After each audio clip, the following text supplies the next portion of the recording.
to look and forward. there is, as you mentioned, a cost associated with that. So how much then is Ireland prepared to commit towards funding the Ukraine's the security elements of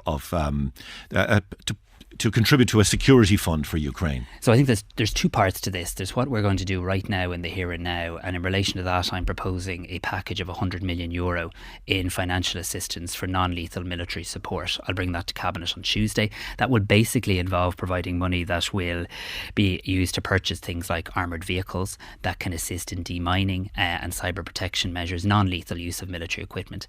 Separate but linked to that will be the European Council meeting later in the week, where the European Union will decide a package of support that it wishes to put in place, and Ireland will obviously have to contribute to that as well. The figure of that remains a matter for the European Council to decide. And there is a figure quoted in the Business Post today that says that Ireland may pay up to €750 million as part of a security fund for Ukraine. Are we looking at money in that order? So basically, if the European Council, and we are speculating now, but because there isn't yet a figure, but roughly speaking, Ireland has to pay a little over 2% of the total pot, if you like, decided by the European Council. So roughly speaking, if 20 billion was the figure, it would mean Ireland would have to pay just over €400 million.